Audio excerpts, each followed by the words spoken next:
Before the start of the 11th game, Magnus Carlsen was leading by a point, and that meant that the challenger, Vishwanathan Anand, had just 2 games remaining in order to hit back. Carlsen today had the white pieces, and once again the players tested the so-called Berlin Wall endgame.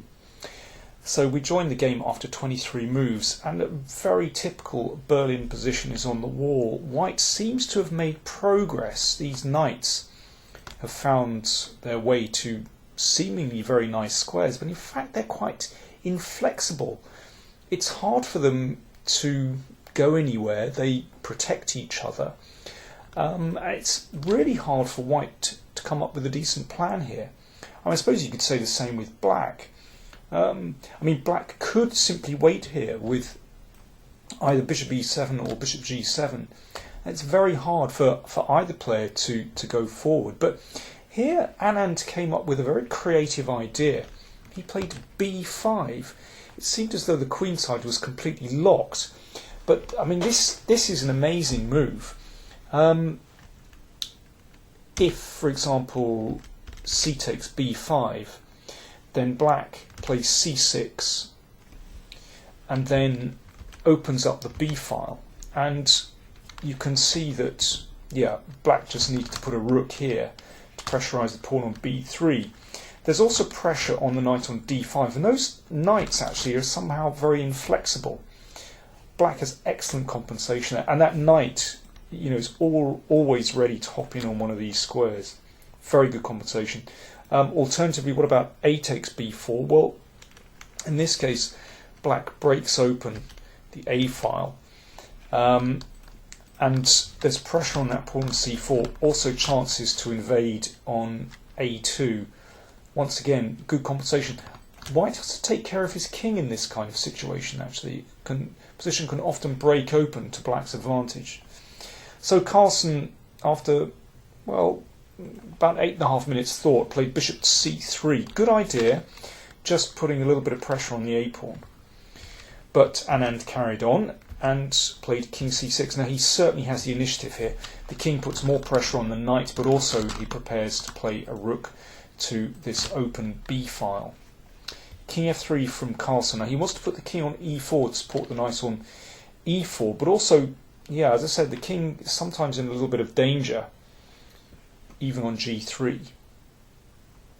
And Anand played the rook to the b file, so he continues his plan, seems very reasonable, and king e4. And now this is an extraordinary moment in the game. Anand said afterwards that he was considering rook b3. Seems like the most natural move on the board. And then, for example, rook b1. Now rooks would be traded. He'd analysed all this. He thought bishop a5 and now rook here. And, in this position they've traded a lot of pawns, but black is still rather active. Perhaps we'd best play this should be a draw, and Anand assessed this position actually as just kind of equal. He could have played it. And remember, if he'd drawn this game, then he would go into the last game with the white pieces. And I think before the start of the game, he probably would have been content with that. But he said, he just saw this plan of sacrificing the exchange and just went for it. He couldn't explain his decision after the game, actually. At first glance, this exchange sack looks interesting. Black has a protected passed pawn, maybe chances to attack a4. The bishop can come to this active square on c5, and this is interesting. But Carlsen very quickly put his finger on what's wrong with black's position here. He realised that it was this bishop that is really holding black's position together, and he devised a plan to disturb that bishop. He played knight h5. It's a very good move. And here's the plan. Anand played king b7, perhaps with the idea of c6. f4. So with the threat of f5, pawns are exchanged, and now you can see that that knight, which actually seemed like it was doing a lot on f6 but actually wasn't, has been redeployed via h5 to f4, attacking that bishop on e6. And once that's exchanged off, then black's position looks really shaky. And you can see that now white's space advantage is really telling. Anand really has nothing better than to take that pawn. And then came rook d7. Now the plan is to play rook c1, hit the bishop and hit the pawn on c7. If, for example, king c6, this doesn't really help, because after rook d4, hitting the bishop moves away, and now check. And this is even worse. Suddenly you can see that white's rooks are really active and hitting c7. So Anand came up with rook a6 to activate the rook. Knight e5, excellent move, putting more pressure here, but also breaking the communication here, so white is ready to take. And if bishop takes knight, well, exchanging off that bishop pair is already an achievement, and the rook can take on f7, and suddenly the e-pawn is looking really dangerous, more dangerous than this guy. And also, you know, sometimes the king can just come back to stop that b-pawn. Must be winning for white.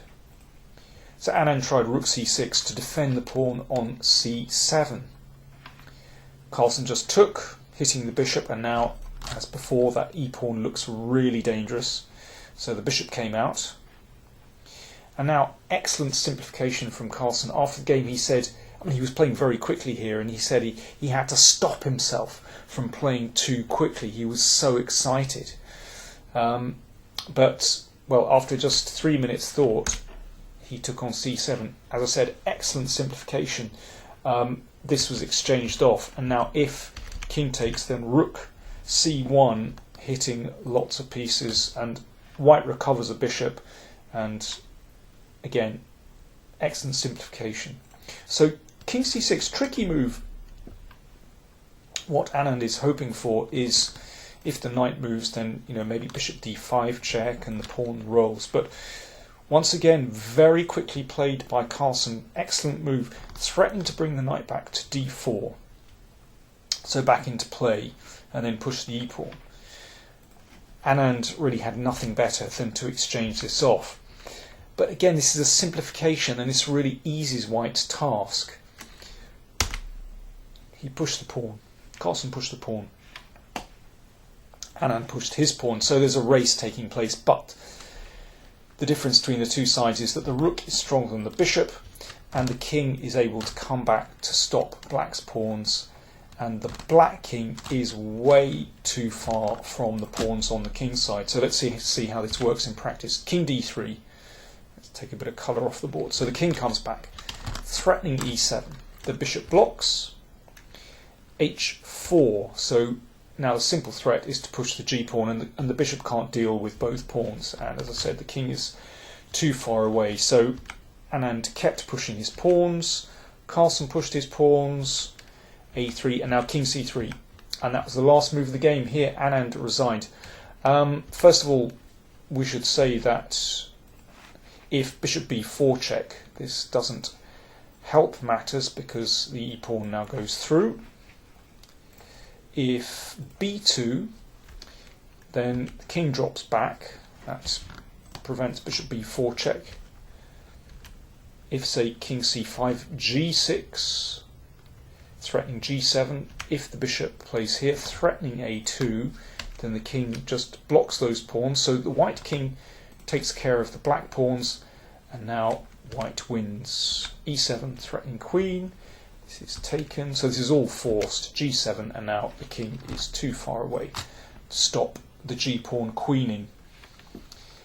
Well, I mean, that was a nerve-wracking game. I mean, out of the opening, I thought Magnus really didn't play very well, and Anand seized the initiative, but then he just lost control. Nerves got to him, and this exchange sack was a mistake. After the game, Anand said, "I can't say why I suddenly decided to go for the exchange sack. It was a bad gamble, and I was punished. I took a nervous decision." And afterwards, Magnus Carlsen admitted that he really hadn't shown his best form in this match, as well as Anand playing better than last year.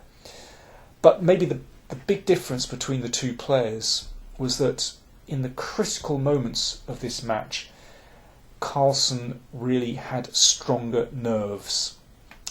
So Magnus Carlsen retains his world crown, and he now has 2 years before he has to defend the title again. Let's give the last word to Magnus Carlsen. He said afterwards, "I am happy and relieved." Thanks very much for watching these World Championship reports. If you liked them, then do check out my other videos on my PowerPlayChess YouTube channel. It's free to subscribe. Thanks very much for watching.